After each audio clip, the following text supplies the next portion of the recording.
I'm reading from the book The Greatest Lie on Earth, Proof That Our World is Not a Moving Globe by Edward Hendry. This is chapter 16 of the third edition, NASA and Freemasonry. Thomas Africa reveals that Nicholas Copernicus, 1473 through 1543 AD, was not a revolutionary discoverer of a new heliocentric astronomy. He was rather a restorer of the heliocentric type of system espoused by Pythagoras of Samos, 570 through 495 BC. Some state that Pythagoras' system was not purely heliocentric, but that it was a system where the planets, including the Sun, orbited a central, invisible fire. Nevertheless, Pythagoras' system was the first system that called for the planets to travel in a circular orbit, and so he has been recognized by the early scientists as the true founder of the heliocentric system. In fact, Johann Kepler, 1571 through 1630 AD, called Pythagoras the, quote, grandfather of all Copernicans, close quote. Copernicus himself insisted that his system was not an innovation, but was rather a revival of the lost doctrine of Pythagoras. Galileo Galilei, 1564 through 1642 AD, viewed the papal edict of 1616 as a suppression of the, quote, Pythagorean opinion of the mobility of the earth, close quote. Copernicus also, quote, borrowed from the theories of Aristarchus of Samos, 310 through 230 BC, that the earth orbited the sun. Copernicus had no problem acknowledging the contributions of Pythagoras, but for some reason he decided to conceal his knowledge of Aristarchus' writings. Thomas Africa reveals that, quote, Copernicus knew of Aristarchus' heliocentrism, but consistently concealed this knowledge, and finally deleted his one passing reference to it, either from vanity, Pythagorean scruples, or both, close quote. Pythagoras was the first person to have presented the idea of the circular orbit of spherical planets around a central fire. He is purported to have added a counter-Earth to arrive at 10 orbiting planets, including the Sun. Jose Vodka alleges that the added counter-Earth was to explain eclipses, and because the number 10 was viewed as sacred by heathen philosophers. Not coincidentally, the 10 orbiting spheres match the 10 spherical sephirot of the Jewish Kabbalistic god Ein Sof. Master Mason, Dr. James Anderson, founder of the London Masonic Lodge, stated in his book, Defense of Masonry, that Freemasonry descended from Pythagoras. Master Mason William Hutchinson stated in his book, Spirit of Masonry, that Ancient Masonic records indicate that the foundation of Freemasonry is in Pythagorean principles. Another Master Mason, William Preston, in his Illustrations of Masonry, states that Pythagoras was initiated into the deep, mysterious Masonic principles, which he then spread to the countries in which he traveled. Albert Mackey, in the Encyclopedia of Freemasonry, reveals the following details about Pythagoras and his Masonic connections. Quote, "In his return to Europe, he, Pythagoras, established his celebrated school at Crotona, a Dorian colony in the south of Italy, about 529 BC, much resembling that subsequently adopted by the Freemasons. Before admission to the privileges of this school, the previous life and character of the candidate were rigidly scrutinized, and in the preparatory initiation, secrecy was enjoined by an oath, and he was made to submit to the severest trials of his fortitude and self-command. The mode of living in the school of Crotona was like that of the modern communists." Close quote. The Jewish Encyclopedia labels some of the Kabbalistic philosophies as Pythagorean. Both the Pythagorean occultism and the Kabbalah flowed from Babylonian mysticism.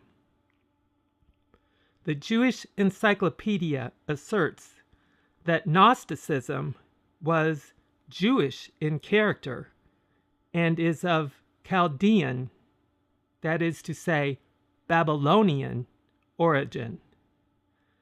That indicates that the Gnosticism finds its origins from Jews in Babylon.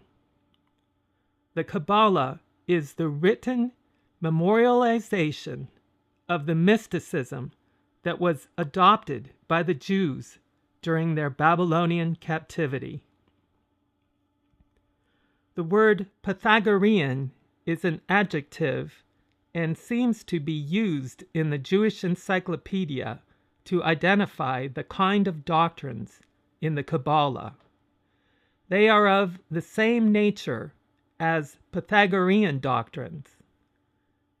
It certainly cannot mean that the Kabbalah flowed from Pythagoras, because the Jews were first brought into captivity in Babylon on or about 597 BC, which was approximately 27 years before Pythagoras was born.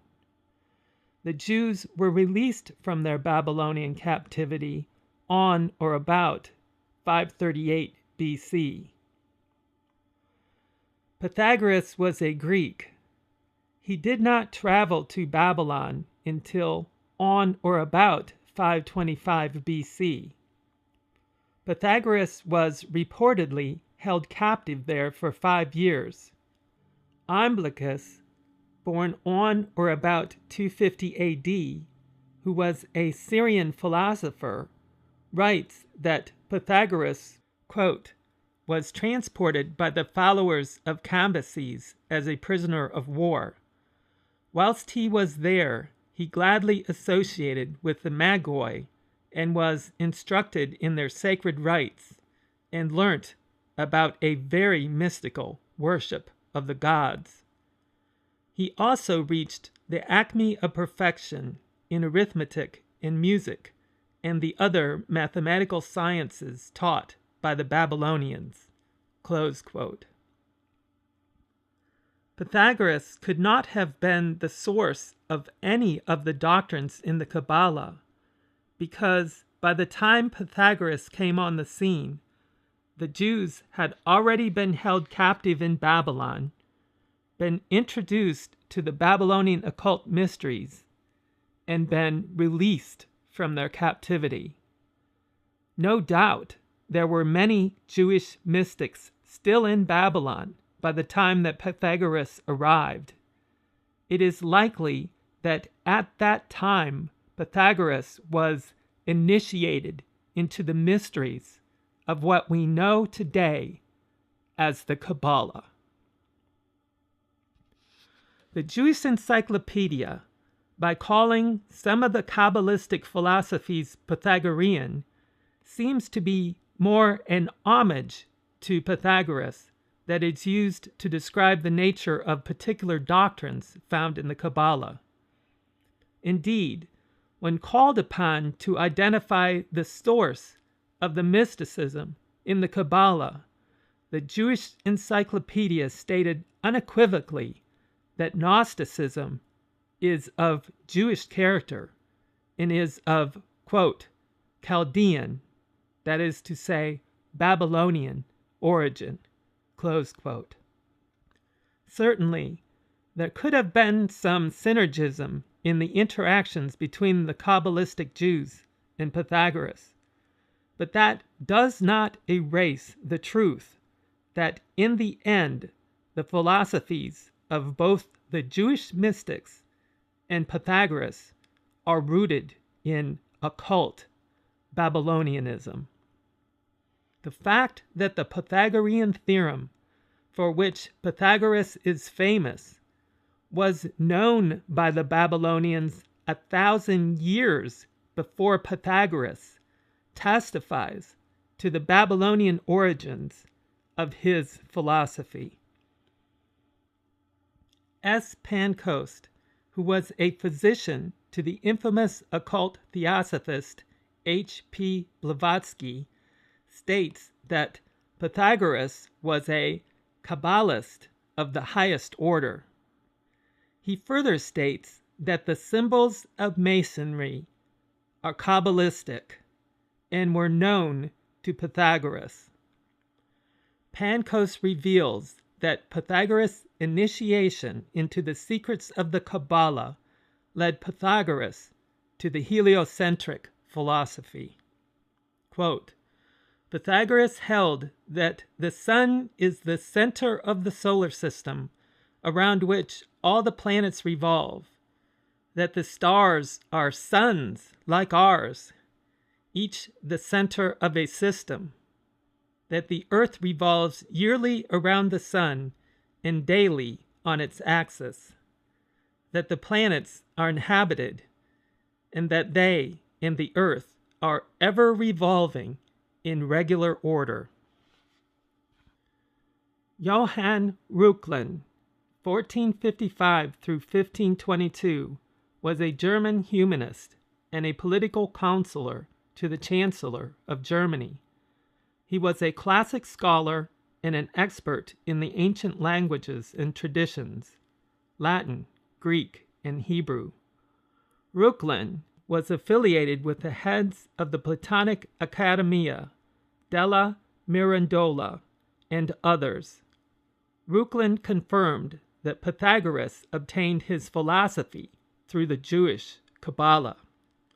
Quote, Pythagoras, who is the father of philosophy, did nevertheless not receive those teachings from the Greeks, but rather he received them from the Jews.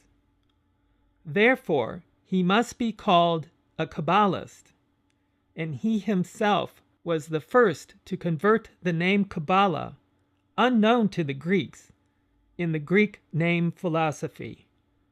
Pythagoras' philosophy emanated from the infinite sea of the Kabbalah. Close quote.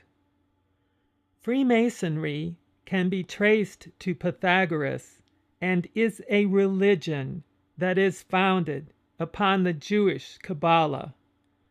Albert Pike states in Morals and Dogma that, quote, Masonry is a search for light that leads us directly back, as you see, to the Kabbalah. Close quote. Albert Mackey in his authoritative Encyclopedia of Freemasonry, confirms Albert Pike's averment. Mackey states that the Kabbalah, being, quote, the mystical philosophy or theosophy of the Jews, is intimately connected with the symbolic science of Freemasonry, close quote. Upon what authority did Albert Pike rely for writing his authoritative Morals and Dogma of the ancient and accepted Scottish Rite? Martin L. Wagner conducted an objective and thorough study of Freemasonry and wrote a book about his findings titled Freemasonry: An Interpretation. Wagner states that, quote, Albert Pike drew largely from the writings of Eliphas Levi, the Abbé Constant, a great Kabbalist, and whom Buck considers as knowing more of the occult science than anyone since the days of the old initiates for illuminating and illustrating Freemasonry. Close quote. The Kabbalah is unadulterated witchcraft. Magic and occult mysticism run throughout the Kabbalah. The Kabbalah contains a great deal of black magic and sorcery and invoking the powers of devils. One of the key points revealed in the Protocols of the Learned Elders of Zion is the secret use of ostensibly Gentile nations and institutions in order to further Jewish Zionist aims, while hiding the Jewish influence over those institutions. In the Protocols, the Learned Elders of Zion state that they have used Masonry as a cover to hide their involvement in the plan for a, quote, New World Order, close quote. Paragraph 2 of Protocol 4 states, who and what is in a position to overthrow an invisible force. And this is precisely what our force is. Gentile Masonry blindly serves as a screen for us and our objectives. But the plan of action of our force, even its very abiding place, remains for the whole people in unknown mystery. Close quote. The Gentile facade of Freemasonry offers the Zionist Jews the perfect cover. We can see the same hidden control by Jews over the, quote, Christian Zionist movement. Freemasonry is based upon Judaism. It is a Gentile front for Jewish mysticism whose history, grades, and official appointments are rooted in Jewish theosophy. The Zionists promote and control Masonic lodges. They use those lodges as indispensable secret intelligence agencies and organs of influence. Paragraphs 4 and 5 of Protocol 15 states, we shall create and multiply free Masonic lodges in all the countries of the world, absorb into them all who may become or who are prominent in public activity. For these lodges, we shall find our principal intelligence office and means of influence. All these lodges we shall bring under one central administration, known to us alone, and to all others absolutely unknown, which will be composed of our learned elders. It is natural that we, and no other, should lead Masonic activities, For we know whither we are leading. We know the final goal of every form of activity, whereas the Goyim have knowledge of nothing. Zionist Jews use the lodges of Freemasonry as recruiting grounds for their Gentile frontmen. The Gentile nature of Freemasonry is only a cover. Freemasonry is wholly based upon the Jewish Kabbalah. Using the Gentile front of Freemasonry to further Zionist ends is explained in paragraphs 4 and 7 of Protocol 11. The Goyim are a flock of sheep, and we are their wolves. And you know what happens when the wolves get hold of the flock? For what purpose, then, have we invented this whole policy and insinuated it into the minds of the Goy without giving them any chance to examine its underlying meaning? For what, indeed, if not in order to obtain in a roundabout way what is for our scattered tribe unattainable by the direct road? It is this which has served as the basis for our organization of secret masonry, which is not known to, and aims which are not even so much as suspected by, these, quote, Goy, cattle, attracted by us into the, quote, show, army of Masonic lodges in order to throw dust into the eyes of their fellows. The statements in the protocols that Freemasonry is rooted in Judaism is confirmed by Wagner in his study of Freemasonry. Wagner quotes Masonic authorities that reveal that, quote, Masonry, in its purity, derived as it is from the old Hebrew Kabbalah, as a part of the great universal wisdom religion of remotest antiquity, close quote. Wagner concludes, quote, a candid investigation convinces us that Freemasonry is indebted in a very large measure to the Kabbalah for its philosophical ideas, its methods of interpreting the scriptures, its doctrines of emanations, its art speech, its cosmogonical views, and its veils and glyphs. In a certain sense, it is a continuation of the Kabbalah under a different name and guise, close quote. Further confirmation of the Judaic foundations of Freemasonry comes from the authoritative Rabbi Isaac Wise. Wise confirms that the Gentile nature of Freemasonry is only a cover. Quote, Freemasonry is a Jewish establishment whose history, grades, official appointments, passwords, and explanations are Jewish from beginning to end. Close quote.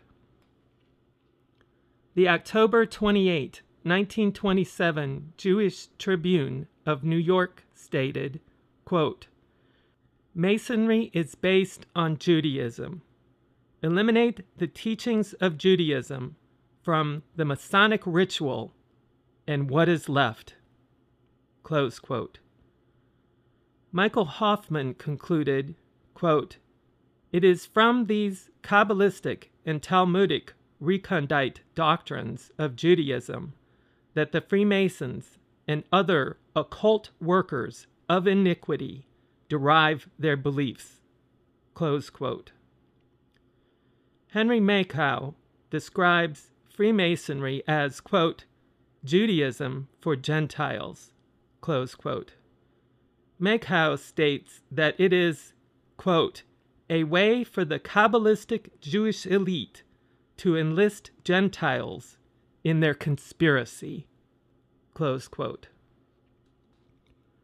What are the religious doctrines flowing from the Kabbalah that form the foundation of Freemasonry?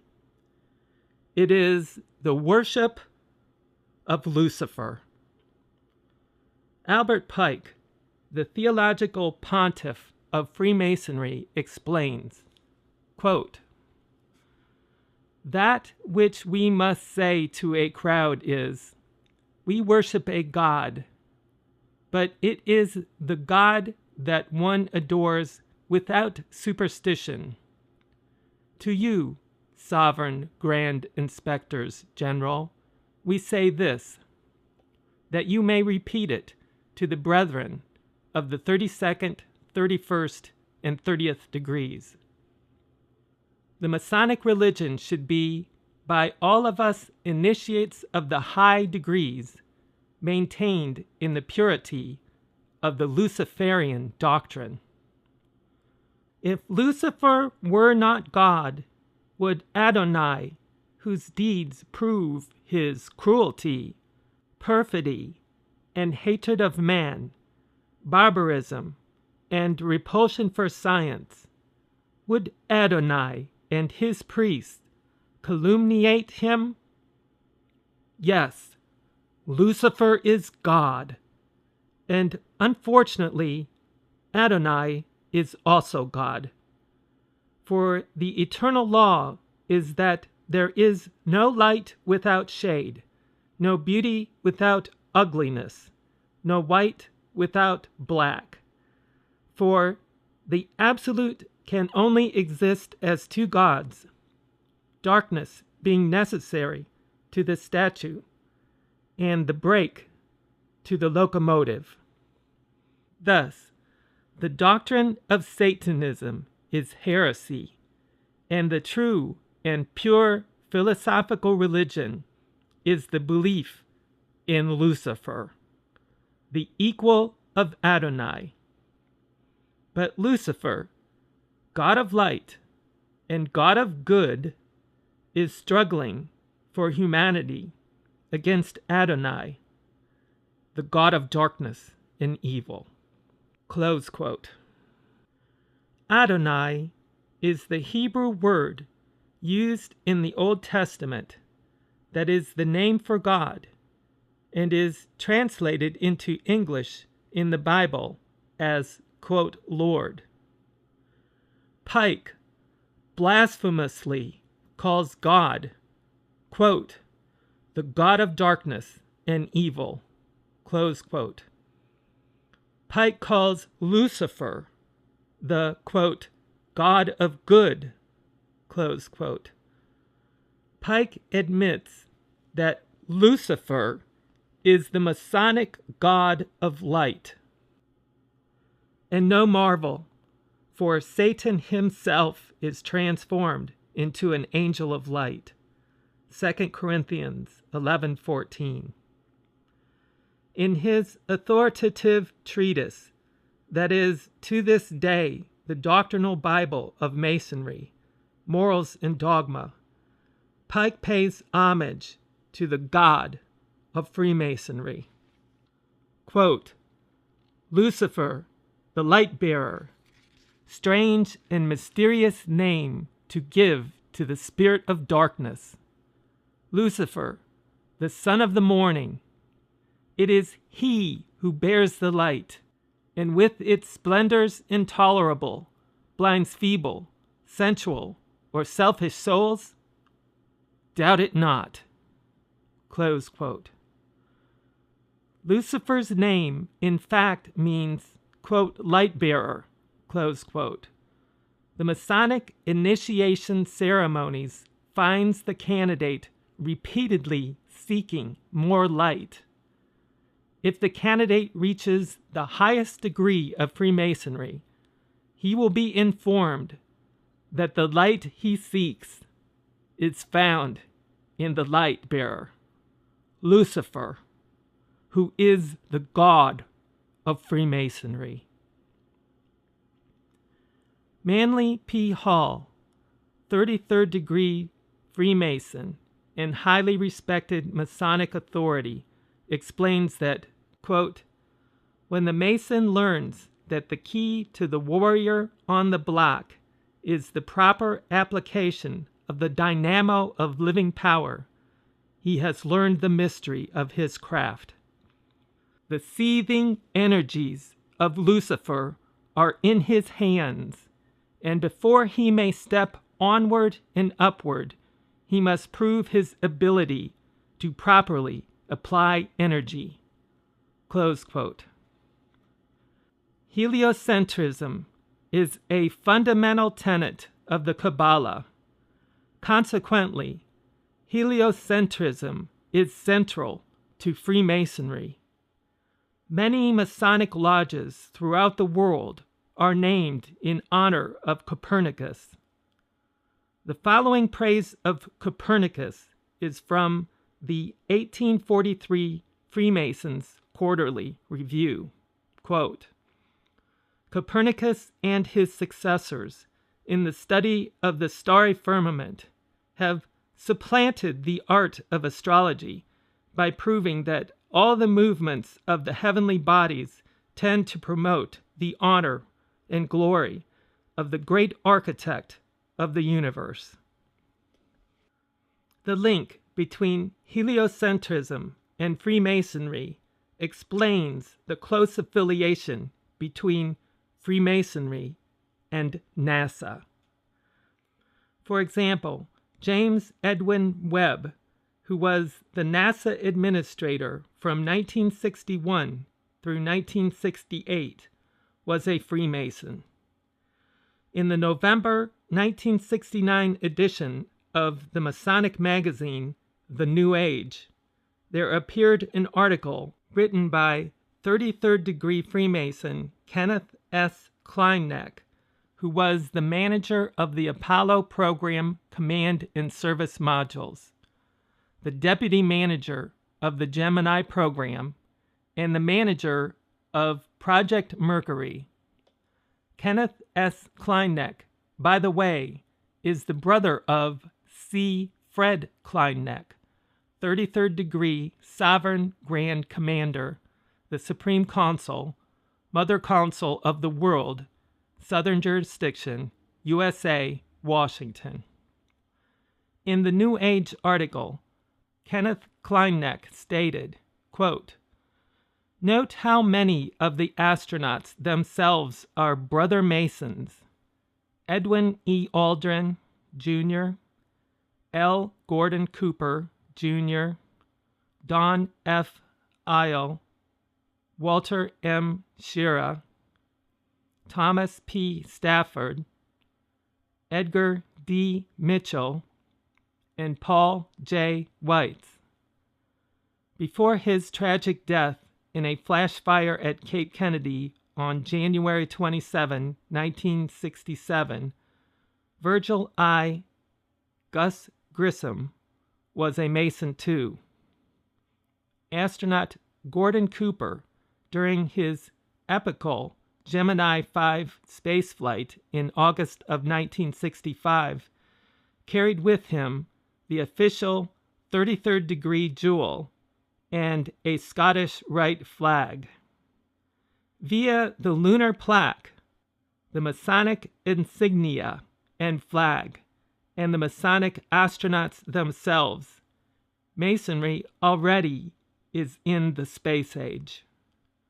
Can we doubt Freemasonry and its spiritual relevance to the modern era when even its material representatives have today made historic inroads into the infinite expanses of outer space? Close quote. The Grand Lodge of Texas, AF and AM, has posted the following explanation on the internet regarding its chartering of a Masonic lodge on the moon, which is titled Tranquility Lodge Number 2000. Quote, on July 20, 1969, 2 American astronauts landed on the moon of the planet Earth in an area known as Sea of Tranquility. One of those brave men was Brother Edwin Eugene Buzz Aldrin Jr., a member of Clear Lake Lodge, number 1417, AF and AM, Seabrook, Texas. Brother Aldrin carried with him special deputation of then Grand Master J. Guy Smith, constituting and appointing Brother Aldrin as special deputy of the Grand Master, granting unto him full power in the premises to represent the Grand Master as such, and authorize him to claim Masonic territorial jurisdiction for the most worshipful Grand Lodge of Texas, ancient and free, and accepted Masons, on the moon, and directed that he make due return of his acts. Brother Aldrin certified that the special deputation was carried by him to the moon on July 20, 1969. Freemason Buzz Aldrin, with Luther A. Smith, the Masonic Sovereign Grand Commander, holding the Masonic flag Aldrin took with him when he allegedly landed on the moon. Buzz Aldrin was interviewed by Alex Jones in 2009. During the interview, there was the following exchange between Alex Jones and Buzz Aldrin. Mr. Aldrin, I always wanted to ask you this. We saw the photos, the little Masonic flag to the moon, and some of the names of the missions and the numerology. Is there anything to that, or what is the Masonic influence? We know there's a Masonic influence in the founding of the country. What is the Masonic influence on NASA? As far as I can tell, zero. There were some Masonic brothers of mine in Texas that wanted me to take some kind of a Masonic emblem to the moon in some gesture of, I don't know what it would be a gesture of, but I told them that it was not within my my authority to do such a thing. Absolutely. Aldrin is on record with a September 19, 1969 letter he sent 3 days after meeting with the heads of the Scottish Rite of Freemasonry in the House of the Temple in Washington, D.C., acknowledging that he presented the very flag he denied carrying to the moon during the 2009 Alex Jones interview. Furthermore, there was an article in the December 1969 issue of the Masonic magazine, New Age, the official organ of the Scottish Rite Southern Jurisdiction, which included a picture of Aldrin presenting to the Scottish Rite headquarters in Washington the, quote, Masonic emblem, which he allegedly carried with him to the moon and back. Why would Aldrin lie about the Masonic connection to NASA? Because it would reveal the real power and influence behind NASA. Pulling on that thread would expose the hidden agenda. Didn't Aldrin know that he was on record as claiming that he carried a Masonic flag to the moon in the September 19, 1969 letter sent to the heads of the Scottish Rite of Freemasonry? He certainly knew of the letter and that the Masonic Brotherhood knew of his claimed possession of a Masonic flag on the moon. So many communications, however, within Masonry are secret and sealed by blood oaths that he probably was confused as to which of the many communications he has had within Masonry were public. His life is so compartmentalized between his public facade, which is mostly based upon deception, and his private Masonic communications, which are for the most part secret, that he simply could not keep the secret Masonic communications from the few public Masonic communications straight in his mind. Without much time to reflect on his answer to the unexpected question from Alex Jones, Aldrin simply resorted to his standard operating procedure. He lied. You really like it, didn't you, Coach? You're the one who said you walked on the moon when you didn't.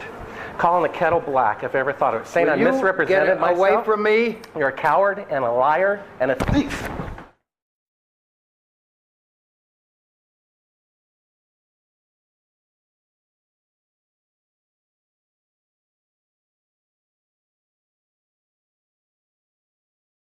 There has been, and probably continues to be, a controlling faction making up a statistically unlikely plurality of Masonic astronauts and administrators at NASA.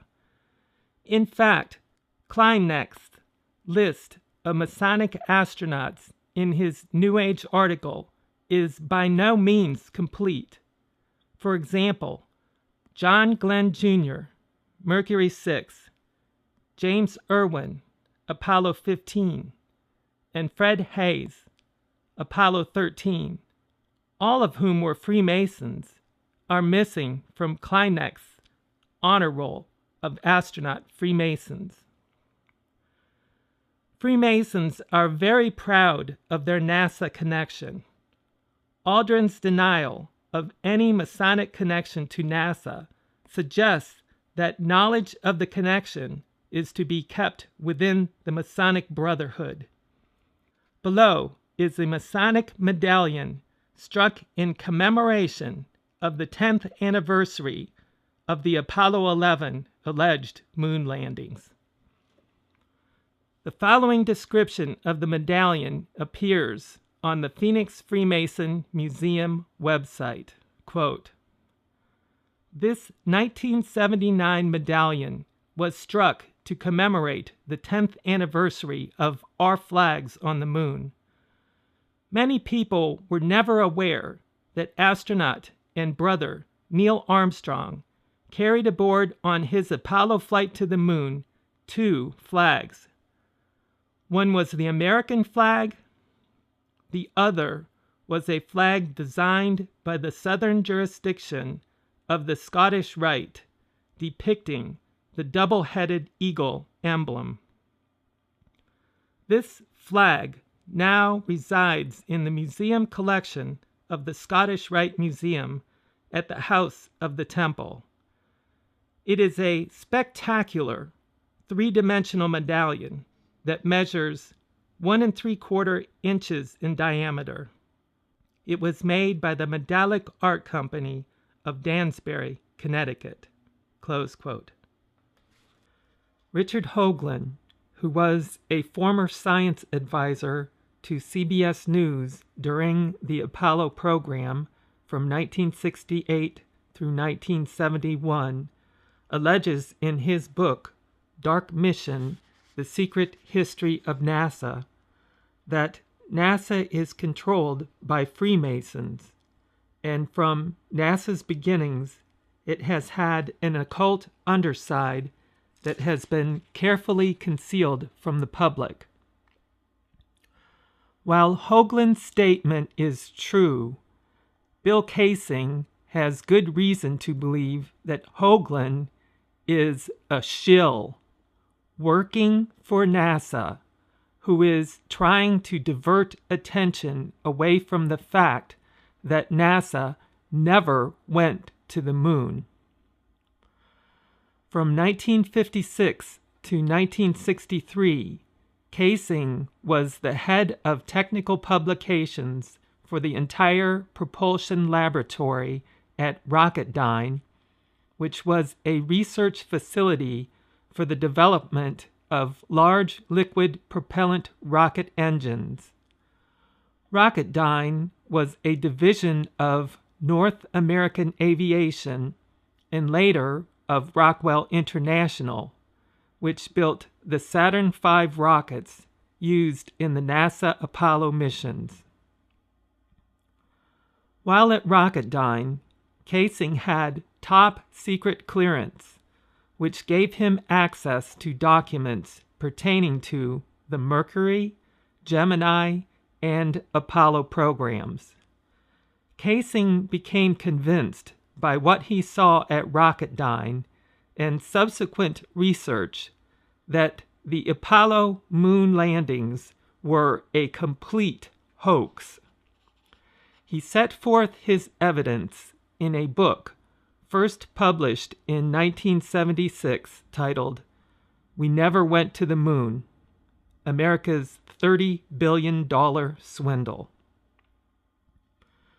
There seems to be merit to Kaysing's allegation about Hoagland. Hoagland has made an effort to spin the evidence of the clearly faked NASA photos and videos, not as proof that the moon landings never took place, but rather as proof that NASA is concealing the existence of space aliens. In the intelligence community, that is called a limited hangout, where part of a conspiracy is seemingly exposed by a shill in order to spin the people in a direction away from the truth and provide some plausible but less nefarious explanation for the government deception. Hoagland avers that only some of the moon photos and videos are faked. He advocates a position that NASA went to the moon and NASA doctored only some of the photographs to hide evidence of intelligent life. In a radio interview, Hoagland stated, quote, "I'll give you my bottom line. I think that there is an enormous Apollo conspiracy, but I think we've been sold the wrong conspiracy to keep people like you, bright guys who are asking good questions, looking in the wrong direction, which these people are taskmasters at doing. The real conspiracy is not, did we go to the moon, but what did we find on the moon that they don't want you to know? I have found areas where NASA faked the imagery, I believe, to hide really cool stuff." Close quote. Hoagland uses hyperbole and inaccurate information. One way the intelligence community discredits opposition to its programs is to expose inaccuracies that have been sown by its own shills. Care should be taken to verify the facts. That is why this author has provided endnotes establishing the authority for virtually every fact in this book.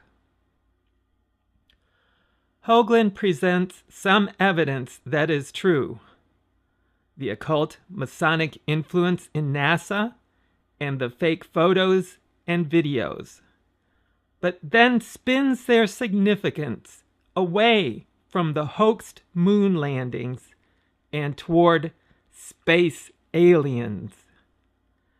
That serves to discredit the information about the occult practices and the fake photos, and thus causes many people to dismiss any thought that the moon landings were fake. For other people, Hoagland's theory of NASA fabricating videos and photos in order to conceal life on other planets gives some plausible, less nefarious explanation for the NASA deception and serves to steer those people away from the fact that NASA did not go to the moon. The purpose for NASA's existence is to conceal the flat Earth in order to condition people to believe the satanic lie of a spinning, orbiting Earth, where man is an insignificant part of an infinite, godless universe. Hoagland furthers that end.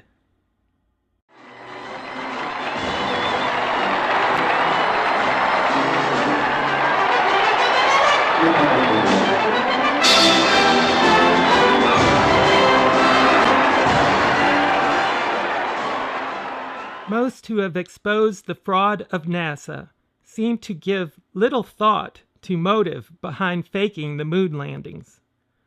Some ascribe the motive to distraction from the Vietnam War, others to Cold War prestige. But the motive most often ascribed to NASA is money.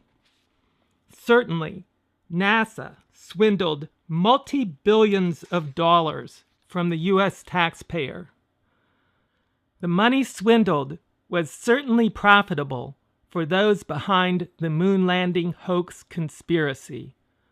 The real objective was not to gain a short-term profit, but to grow the love of money in the hearts of men as a way to control and enslave the world.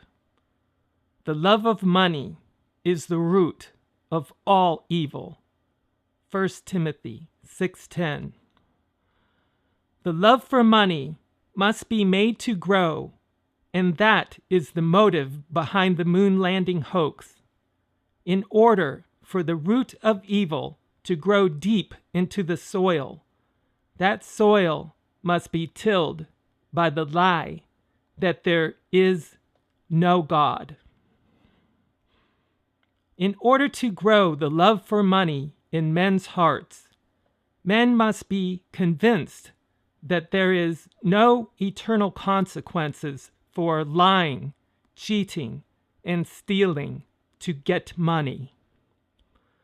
That requires that men believe that there is no God who can mete out any punishment for sin. That in turn necessitates that man be kept ignorant that he is made by God in God's image on the flat earth, which is at the center of his creation. The moon mission serves to beguile men into believing in a godless, endless universe where man is on an insignificant spherical planet careening through space. The key to understanding the moon landing hoax is to realize that it is not scientific deception, it is spiritual deception. Symbolism is important in witchcraft. The NASA logo includes the forked tongue of a serpent to symbolize that it is under the control of the great serpent, Satan. And the great dragon was cast out, that old serpent called the devil and Satan, which deceiveth the whole world. He was cast out into the earth, and his angels were cast out with him. Revelation 12:9. It is significant that the NASA moon missions were named Apollo. Apollo is the Greek sun god. Apollo is often depicted riding on a horse-drawn chariot with the sun shining behind him. Notice in the Apollo 13 emblem, Apollo himself is not seen. The depiction seems to be of the horses coming from Earth. However, there is no chariot. In view of the missing chariot, the horses could be interpreted as drawing the earth behind it, which suggests that the earth itself is the chariot of Apollo. Satan is described in the Bible as the god of this world, 2 Corinthians 4, 3-4, who blinds the minds of the lost to the light of the gospel of Jesus Christ. Apollo is the same Apollyon referenced in Revelations as the angel of the bottomless pit. And they had a king over them, which is the angel of the bottomless pit, whose name in the Hebrew tongue is Abaddon, but in the Greek tongue hath his name Apollyon. Revelation 9:11. The Edinburgh Encyclopedia states, quote, "On this passage, Heinsius makes the following observation. There can be no doubt that the Pythian Apollo is the same as the Ab and Abaddon of the Hebrews, which the Greeks translated literally as Apollyon." Close quote. In Wakeman Reno's Amen, the God of the Ammonians, or A Key to the Mansions in Heaven, he states that the reference to Apollyon in Revelation 9:11 is a reference to Apollo, who is Satan. Quote, "Satan, Belial, Lucifer, Abaddon, and Apollyon are all one and the same. The sun, Apollo, in the sign of the scorpion, the king of the bottomless pit." The god of Freemasonry is Lucifer. So it is not surprising that Masonic-influenced NASA would name its moon missions after the Masonic god, Apollo, Lucifer. The NASA Apollo missions were central to conditioning the world into believing the lie of a spinning, spherical Earth orbiting the sun. Tex Mars summarizes the Masonic beginnings and the satanic aims of NASA. Quote, "NASA's space program has from the start been founded on the principles of Masonic alchemy and the magic of the mystery religions of the ancients. The prophet Daniel told us that the last days world ruler, the Antichrist king, would be mighty. Quote, and through his policy also he shall cause craft to prosper. Craft, as in witchcraft. The earliest beginnings of the U.S. space program involved the secretive OSS CIA project, Operation Paperclip, in which Nazi rocket scientists like Wernher von Braun were brought from war-torn Germany to America and given responsibility for development of space vehicles. The Freemasons were then put in charge of the newly created space agency, and magic and witchcraft were integrated and wedded with the newest advances in technology. Virtually everything that NASA does is permeated with magic and alchemy. Moreover, the real purpose of NASA is contained in another matrix, hidden from the public at large. This process involves the creation of satanic ritual magic, enabling the Illuminati elite to acquire and accumulate power, even as the mind-controlled and manipulated masses are pushed into ever-increasing states of altered consciousness. Close quote. Freemasonry is the child of the Jewish Kabbalah. Freemasonry, at the highest levels, is under Zionist control, which means that NASA is ultimately under Zionist control. In witchcraft, there are double meanings to acronyms and words. NASA is, of course, an acronym for the National Aeronautics and Space Administration. NASA is also a Hebrew word that means to lift up, to carry off, or to exalt oneself. The Hebrew word NASA additionally means to cause to bear iniquity. The Zionist influence within NASA is well hidden. There are, however, indications of Zionist influence within NASA. One example is the Columbia Shuttle Mission STS-107 emblem.